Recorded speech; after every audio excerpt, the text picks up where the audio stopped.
Hello everyone, welcome to Monday. Yes, I hope that was a perfect start for a new day and a brand new week for you. Of course, the conversation on TOS television network, your digital first Pan-African news network. And as always, we're reaching you from Abuja, that's Nigeria's capital city. And my name is Adesua Osuyi. And I am Sagir Ibrahim. Thank you so much for joining us on the show. Yes, thank you. Good morning, Sagir. It's good to see you today. Yeah, it is. Did you have a splendid weekend? Yes, as a matter of fact, I did. Huh, that's impressive. I did a little I was half expecting you to say, oh, I didn't rest well. But I think I always half expect you to say this that. This month I have chosen to be positive.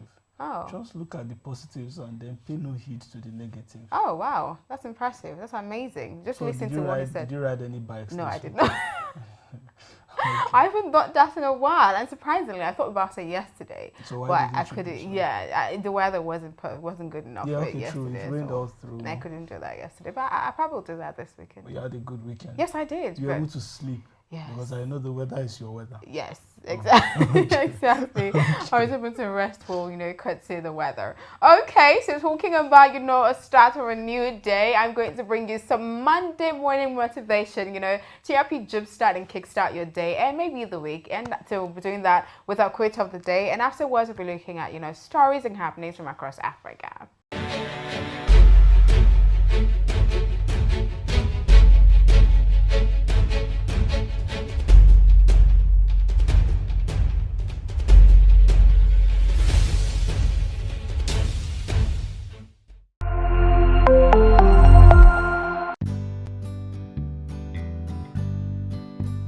There are certain moments in the day when I need my me time to just unwind and indulge.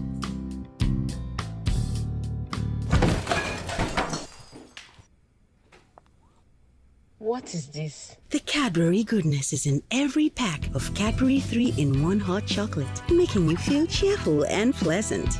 Enjoy the Cadbury goodness. Wow, what an amazing quote. I feel like mosquitoes are the tiniest things that make, huge difference or huge impact, actually. All right, going straight into, stories happening from across Africa. That's the Development Across Africa segment. We'll be starting from this story about terrorism. So it says 5 alleged senior members of jihadist groups in Africa have been added to the United States Department terror blacklist on Friday, blocking access to any property or interest they may have in the United States. I am announcing the designation of 5 terrorist leaders in Africa as specially designated global terrorists, Secretary of State Antony Blinken said in a statement. The United States is committed to disrupting the financing method of ISIS, Mozambique, Jenim, and Al-Shabaab, limiting their abilities to conduct further attacks against civilians, Blinken added. Moving to Tunisia, President Kais Saied has appointed Ali Mrebet as the new Minister of Health. The Tunisian presidency announced on Friday. The new minister, during the inauguration ceremony in Tunis on Friday, took the constitutional oath before the president in accordance with Article 89 of the Tunisian constitution. Presidency statement read, Tunisia's ousted Prime Minister Hichem Mechichi dismissed Fawzi Mehdi of his duties as health minister on July 20th amid rising COVID-19 cases in the North African country. All right, still staying with COVID-19, updates and cases across Africa. We're looking at this one from Libya. So Libya has begun a strict 3-day lockdown to fight the rise in COVID-19 cases. Libya began a strict 3-day lockdown as the country prepares to celebrate the Muslim New Year. 10 days ago, the North African country introduced a partial curfew from 6 p.m. to 6 a.m. local time.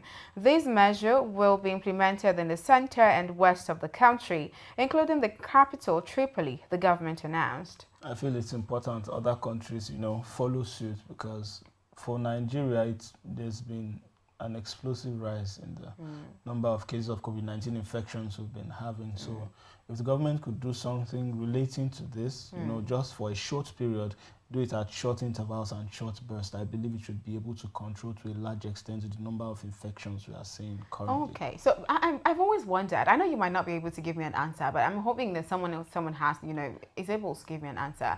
I'm wondering how curfew actually curbs the spread of a virus or a disease like COVID. So if you're saying that you have to be at your house at 6 p.m., so that means from 6 a.m. in the morning till around 5:59 p.m. you're outside. Everyone is outside. So how does that really, curtail the spread of the virus? Okay, what it really basically does is, a lot of people actually mingle during the night time.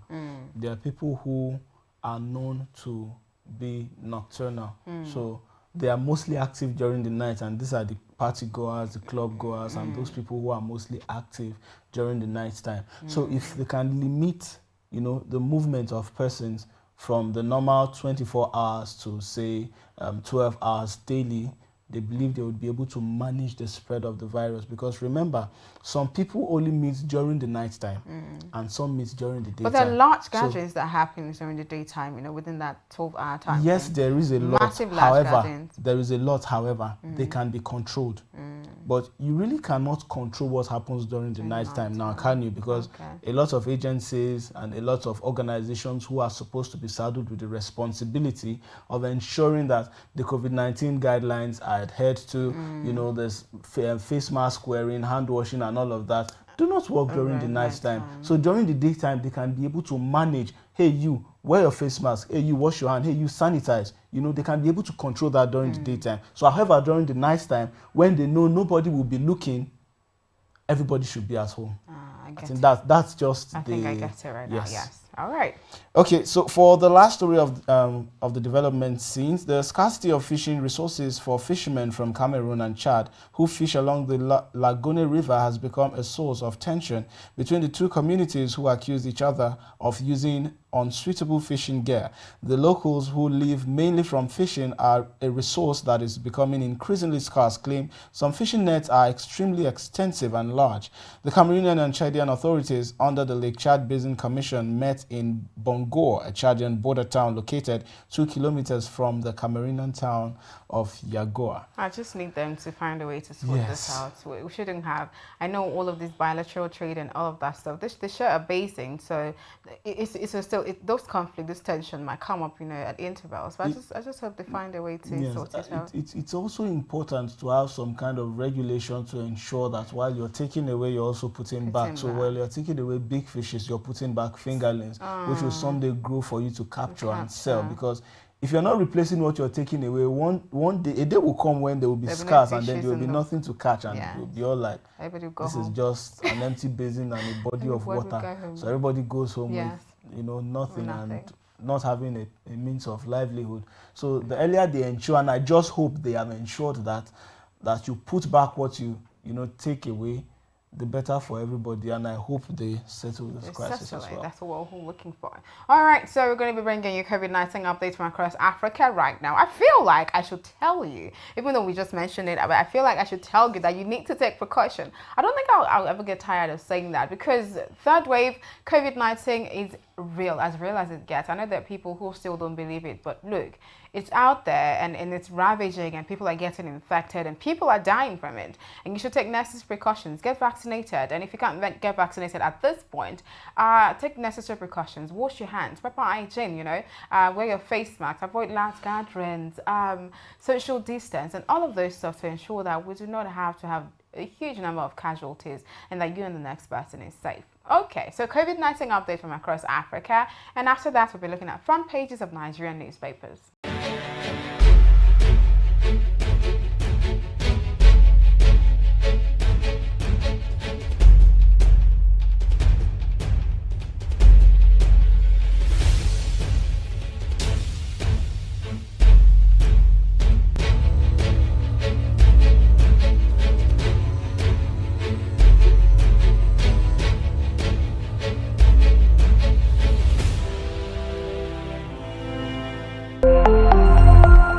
TOS TV Network mobile app is now available. You can now catch up on our breaking news, stream our programs live, watch out for the latest update on sports and politics as they unfold. You can also get notifications for our upcoming programs and events. All these on our TOS TV Network mobile app, available on Apple Store and Google Play Store. TOS TV News from Africa by Africans.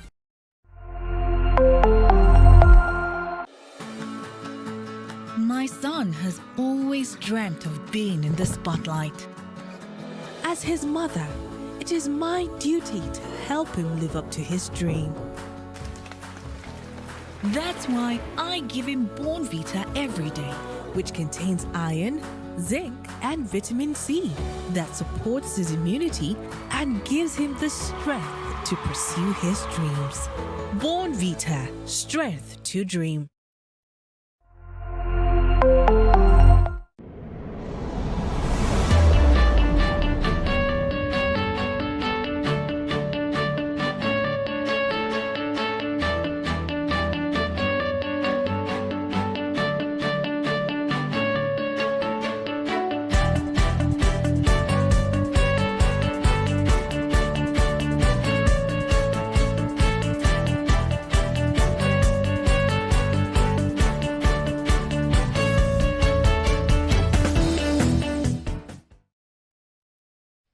You're still watching The Conversation on your digital first Pan-African News Network, TOS Television, and you can be part of the conversation by connecting with us on our various social media platforms on Facebook, Twitter, and Instagram at TOS TV Network. You could also watch the conversation via our website at www.tostvnetwork.com, as well as watch some of our programs via our YouTube page at TOS TV Network. Don't forget to like and subscribe.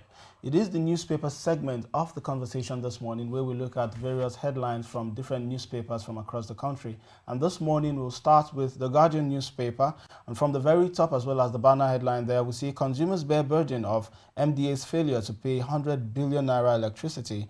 A couple of riders underneath. FG engages audit firms over alleged inflation of bills. Stakeholders accuse government of sabotaging power sector's growth. NERC's Disco's mom as NBET awaits leeway in December. Underneath the picture of the day there, we see doctor strike. The Nigerian Medical Association keeps mum despite FG's threat. A couple of riders underneath there as well. FG yet to invite us to talks, says NARD president. PGF DG slams Labour Health Minister for inaction. Warns strikes in health sector criminalized. Strike compounding already worrisome situation in Nigeria, says Kai Gama. Just to the left there, we see Senate denies proposing creation of 20 new states. FGCBN move to boost gas utilization with 250 billion naira. Kinsmen warn FG Benin Republic against trampling on Igboho rights. NDLEA naps 15 drug dealers, recovers 8,268 kilograms of illicit drugs, and that could be found on the Metro page 12 of the Guardian newspaper. All right, let's look at the front page of the Punch newspaper. The very first headline I'll be reading out is on COVID-19 in Nigeria, and it says, federal government postpones vaccination resumption indefinitely. List 3,707 cases in 1 week. A writer underneath that, and it says, stakeholders meet on vaccine distribution to states today. And another headline on the Punch newspaper says, petrol landing cost hits 249 naira per litre. The regulation remains uncertain. Group rates for Shibanjo's presidency least VP's qualities. The banner headline on the Punch newspaper says, no work, no pay directive. Federal government battles NARD. Opens attendance registers. Resident doctors adamant.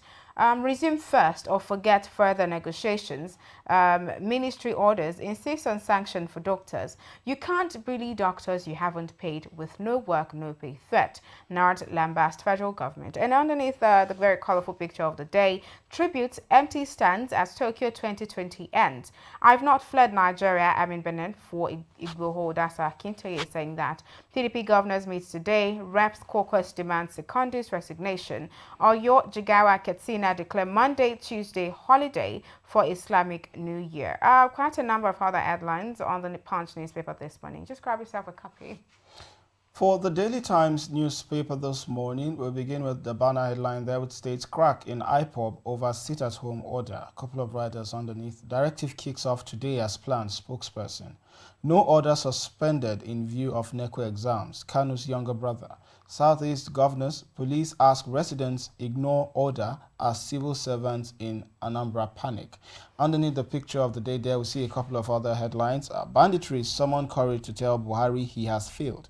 PDP counsels Governor Masari. Redefine Nigeria federalism to ensure labor issues. That's by Lukman. NNPC records 43.57 billion naira trading surplus in April.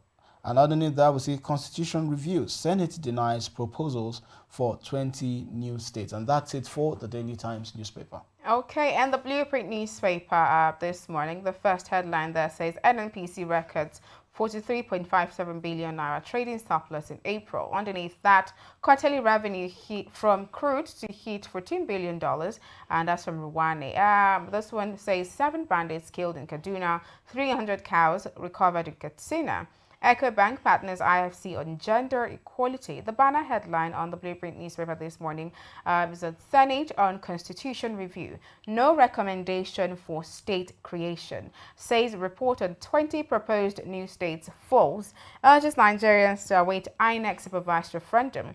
Fault and bet 132 million naira expenditure on drivers' uniforms and overseas training. Underneath the picture of the day, APC governors pass confidence vote on Buni-led committee. Say party on course. MBF slams Borgis over killing of Beatrice in Borno. Coalition demands review of Kyari's suspension. Woman set self ablaze to protest return of husband's ex-wife. And the last headline on the Blueprint newspaper says DG to core members use service year to promote national unity.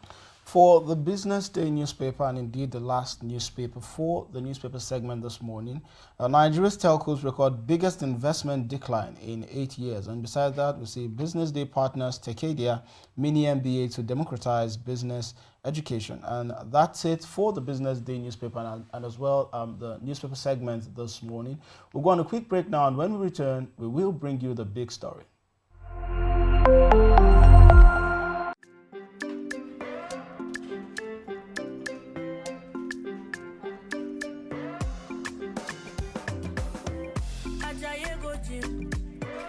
You won't go shake your body. Instead, they make it calm down. Eat the farm, say it's sabi. You want to grow 6 packs in a day. I beg you, don't do pass your power. You want to show yourself, oh.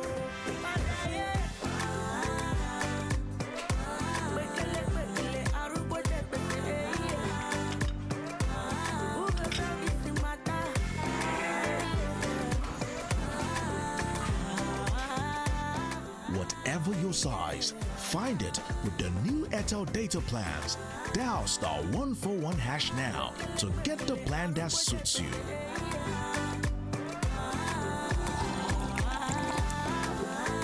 Airtel, the smartphone. At the first sign of pain, you need a solution that you can trust to provide effective relief and is gentle on the stomach. Try Panadol Caplets for relief from headaches, body aches, and fever. With Panadol's Optizorb formula, the tablet gently breaks down in the stomach, quickly absorbs, and starts providing pain relief in 15 minutes. For fast and effective pain relief that you can trust, try Panadol Caplets. This has been Medifact for Panadol.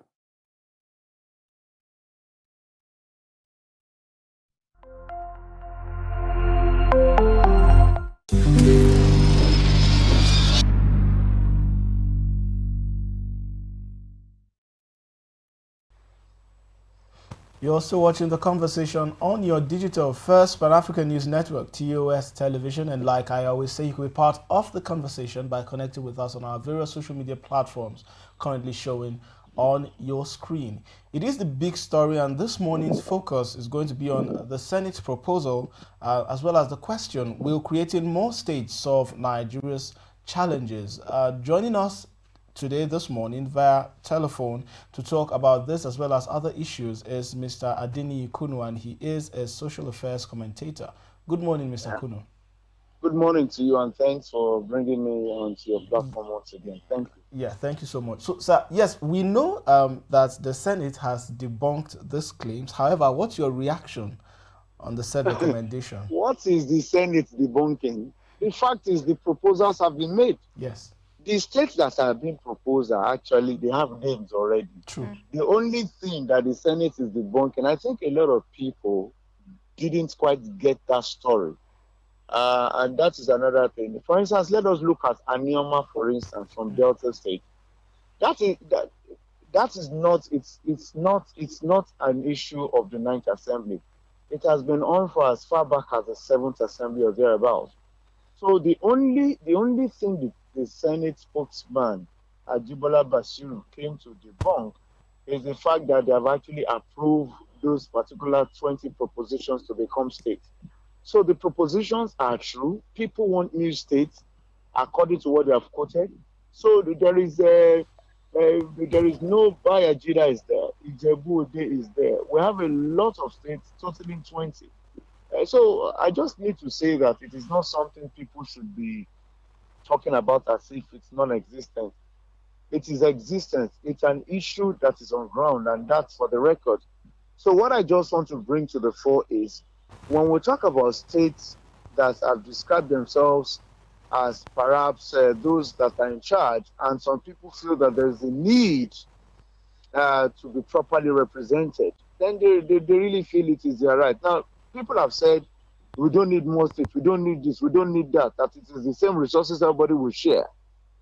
The thing they don't understand is, if they are talking about sharing the same resources, the people that are carved out of that state, they were part of the state that they want to come outside from. So if they have X amount before that they are sharing, it is the same X amount that they will share. It is just that at this point, some people that are part of the new state will have access to their funds directly if a new state is created for them. Perhaps they've not been having access before now to the funds that should come to them in terms of equitable distribution.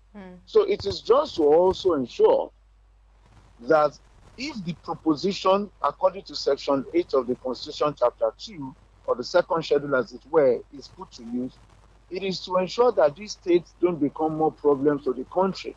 So if the states that have been proposed to be created have documented their capacity to generate revenue and not become totally dependent on the federal purse, I think it's a way to go.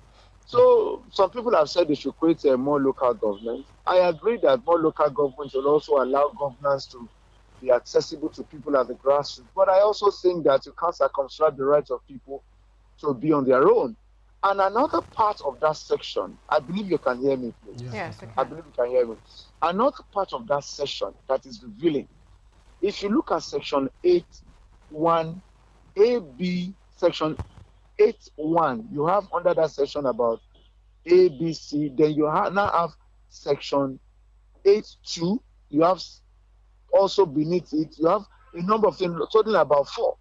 You'd agree with me that it is also a very cumbersome situation. For instance, I think that should be Section 8.2 or 3, where that portion talks about taking the proposition to go across the states of the federation and getting to third majority, then sending the proposal back to the National Assembly where they vote again. Let me say this. For many states that are clamoring that no state should be created, I can tell you for free that if that proposition gets to their own state assemblies, they will vote it down. So I'm telling you that, for instance, if you want to create a state in the Southwest, there is no need taking it across Nigeria. Just let it go across the Southwest state assemblies and let the Southwest state assembly be the one to legislate or actually vote. If a state is to be created in Katsina, you don't need to take it across the federation. Go to the northwest of the country. For instance, there are 2 states to be created from Kogi, one of which is Okun, and another one. The only thing you need to go is take the vote, take the proposition across the state assemblies of the north central part of the region. Because it is only that region that actually understands the need to create the new state or not. For instance, you want to create a new state in Lagos, and somebody who lives in Katsina or Kano will feel, Lagos is going to have more money and all of that. The state assembly will vote it down. I think that the lawmakers must begin to think out of the box to understand the dynamics of political leadership. And that is a very fundamental issue here. So for me, I stand to say the rights of people that are proposed to have new states is very well countenanced in my own assessment.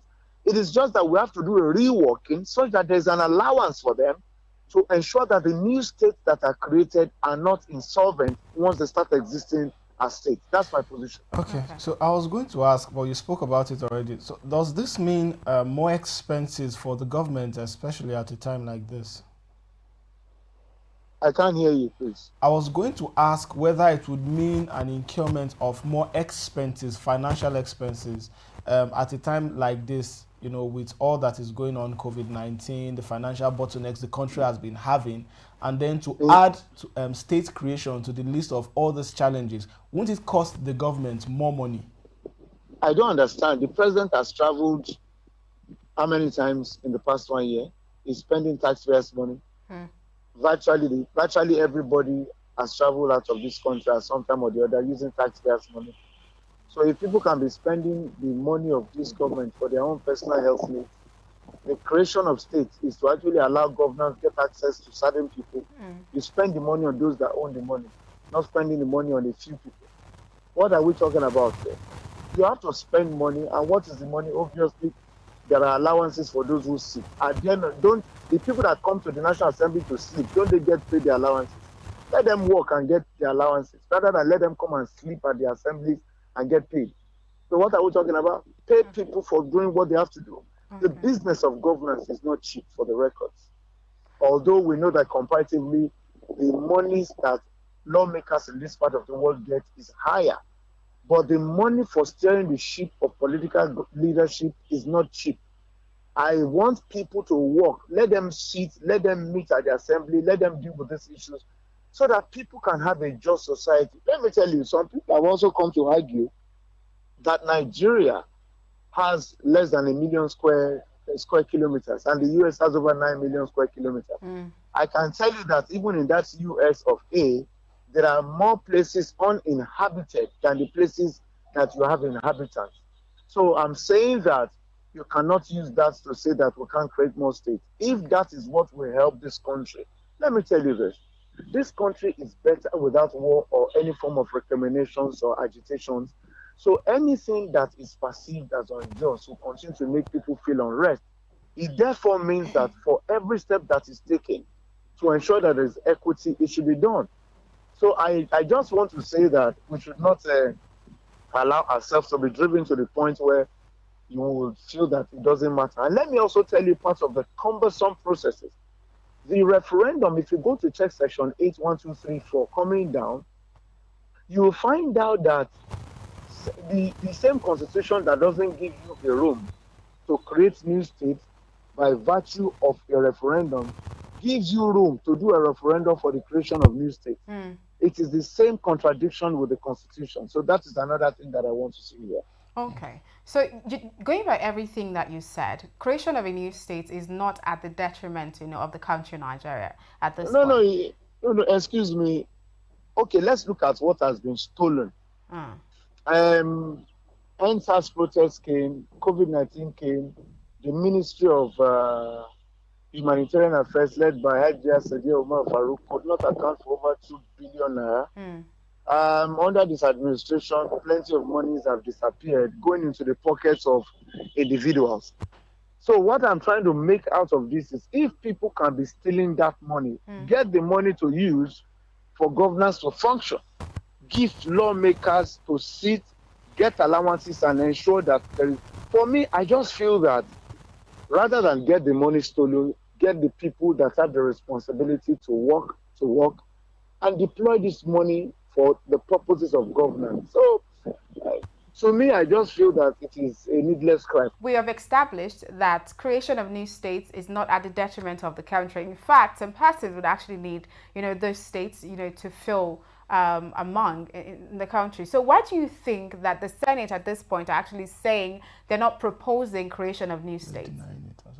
Well, the Senate will always want to defend its position in anything because they have a right of reply in any situation that affects what they do for Nigerians, or so it seems.